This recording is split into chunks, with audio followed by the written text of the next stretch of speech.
సకలలోక పూజ్యుడు సర్వలోక నాథుడు అయిన యేసుక్రీస్తు ప్రభారి నామంలో మీ అందరికీ నా హృదయపూర్వక శుభములు. ఈ రోజు మన ధ్యానం మార్కు సువార్త 4వ అధ్యాయం 21 నుంచి 25 వచనాల వరకు చదువుదామా.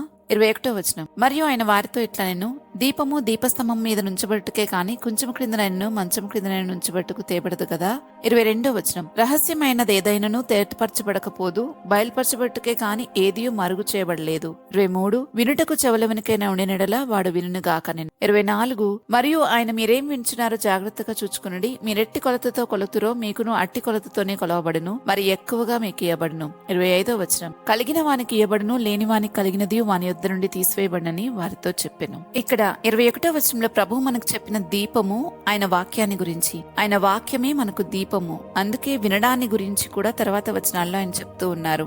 స్తంభము సంఘము, దీపస్తంభము సంఘము. ఈ విషయం మనం ప్రకటన 1వ అధ్యాయం 20వ వచనంలో చూస్తాం. అయితే వాక్యాన్ని దాచిపెట్టడానికి కాదు గాని అందరినీ వెలిగించడానికి, అది అందరి ఎదుట ప్రకటించబడాలని ప్రభు తెలియజేస్తున్నారు. ఎవరైతే వెలిగింపబడతారో వారిలో ఉన్న రహస్యమైనవన్నీ కూడా వారికి తేటపరచబడతాయి. మనలో ఉన్న సంగతులన్నీ మనకు బయలుపరచబడటానికే వాక్యం మనకు బోధించబడుతుంది. వాక్యాన్ని అర్థం చేసుకుంటే మనల్ని మనం అర్థం చేసుకున్నట్లే ఇంకా దేవుణ్ణి కూడా అర్థం చేసుకున్న వారం అవుతాం. ఇర్మియా పుస్తకం 17వ అధ్యాయం 9వ వచనంలో హృదయం అన్నిటికంటే మోసకరమైనది, అది ఘోరమైన వ్యాధి కలది, దాన్ని గ్రహించగలవాడెవడు అని మనల్ని గురించి చెప్పబడింది. దీన్ని బట్టి మనకు అర్థమవుతుంది ఎవరి హృదయంలో ఏముందో, అంటే ఎటువంటి వ్యాధి ఉందో, చెడుతనం ఉందో అది వారికి తెలియదు. వారు మాట్లాడే మాటలను బట్టి ఎదుటి వారికే అర్థమవుతుంది. కానీ వారిని గురించి వారైతే అస్సలు తెలుసుకోలేరు. హృదయం నిండి ఉన్న దాన్ని బట్టి నోరు మాట్లాడుతుందని వాక్యం చెప్తుంది. కాబట్టి ఒక మనిషి మాట్లాడే మాటలను బట్టి మనం అర్థం చేసుకోవచ్చు వారి మనసులో ఏముందో. కానీ మాట్లాడే వారికి అది తెలియదు. వారు అనుకుంటారు నేనంతా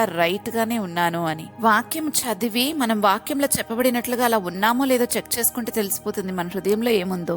అందుకే అంటాను వాక్యం ఎప్పుడు మన గురించి మనకు తెలియని విషయాలు ఎన్నో మనకు తెలియచేస్తుంది అని. నా మట్టుకు నాకైతే నేను వాక్యాన్ని గ్రహించక ముందు ప్రపంచంలో నేను చాలా మంది కంటే చాలా మంచిదని అనుకునేదాన్ని. కానీ వాక్యం గ్రహించాక ఒక్కొక్కటి అర్థమవుతూ వస్తున్నప్పుడు తెలిసింది నేను అందరికన్నా చాలా వర్స్ట్ అని. అయినా దేవుడు నన్ను వెతకి రక్షించుకుని బాగు చేసి నన్ను నూతన సృష్టిగా చేశారు. ఇంతకన్నా పెద్ద అద్భుతం నాకేం జరగాలి అని అనుకుంటాను ఎప్పుడు కూడా. అందుకనే వాక్యాన్ని ధ్యానించడం నాకు చాలా ఇష్టమైన పని. ఇంకా 23వ వచనంలో వినడానికి చెవులెవరికైనా ఉండినడలా వాడు వింటారు అని ప్రభు అంటున్నది. ఇక్కడ ఆత్మీయమైన వినికిడి గురించి, ఆత్మ సంబంధమైన సంగతులను వినడాన్ని గురించి. ఎందుకంటే ఈ సంగతులు అందరికీ అర్థం కావు, అందరూ వీటిని గ్రహించలేరు కూడా. ప్రభువు ఉపమానాలు చెప్తూ మధ్యలో ఈ విషయాన్ని వారికి అంటే శిష్యులకు చెప్తున్నారు. ఈ రోజు మనకు కూడా చెప్తున్నారు మీరేం వింటున్నారో జాగ్రత్తగా చూసుకోండి అని. ఎందుకంటే మనం వినేదాన్ని బట్టి మన హృదయం నిండి ఉంటుంది. మన హృదయం నిండి ఉన్న దాన్ని బట్టి నోరు మాట్లాడుతుంది. కాబట్టి మనం తీర్చే తీర్పులు మనం ఎట్లా తీరుస్తున్నామో మనకు కూడా అలాగే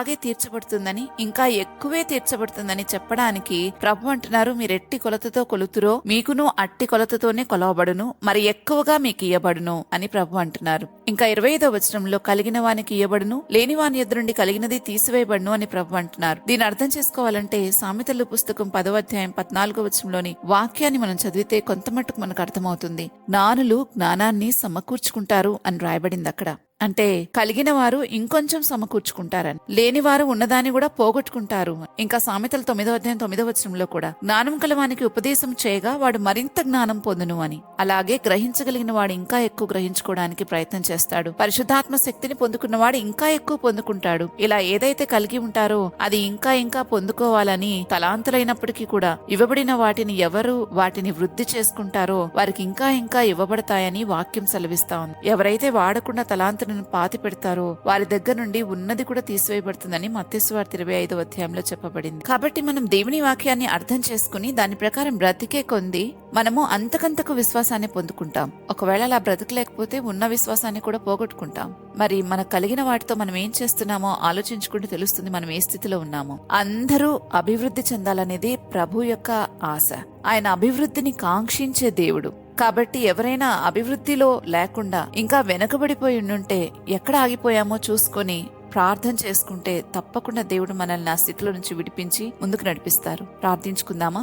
మా తండ్రి, మీ వాక్యాన్ని మా పాదాలకు దీపం వల్ల ఇచ్చినందుకు మీకు స్తోత్రాలు చెల్లించుకుంటున్నాం. అయితే ఆ వాక్యం మాలో ఉన్న రహస్యాలను, మా గురించి తెలియని సంగతులను మాకు తెలియచేసినప్పుడు మంచి మనసుతో వాటిని గ్రహించి సరిచేసుకోవడానికి సహాయం చేయమని బ్రతిమాలుతున్నాం. మేమందరం ఎక్కడైనా ఆగిపోయి ఉంటే దయచేసి మమ్మల్ని ఆ పరిస్థితుల నుంచి బయటకు తీసుకుని వచ్చి అభివృద్ధి వైపుకు మమ్మల్ని నడిపించమని ప్రార్థిస్తూ ఉన్నాం. ఎందుకంటే మీరు అభివృద్ధిని ఎంతగా కోరుకుంటారంటే ఎవరు కూడా ఉన్న స్థితిలోనే ఉండిపోవాలని అస్సలు కోరుకోరు ప్రవ్వా. అలాంటి స్థితిలో మేము ఎవ్వరం ఉండొద్దు. దయచేసి మేమందరము కూడా మీరిచ్చు ప్రతి దానిలోనూ మేము అభివృద్ధి చెందడానికి సహాయం చేయండి. మాకు యథార్థమైన స్థితిని కలుగచేసి నిజాయితీగా మమ్మల్ని మేము తెలుసుకుని సరిచేసుకోవడానికి కృపచూపమని, ఆ విధంగా మమ్మల్ని నడిపించమని యేసుక్రీస్తు ప్రభువారి నామంలో అడిగి వేడుకుంటున్నాము తండ్రి. ఆమేన్. రేపటి ధ్యానంలో మరలా తిరిగి కలుద్దాం. అంతవరకు దేవుని కృప మనందరికీ తోడైనగాక. ఆమేన్.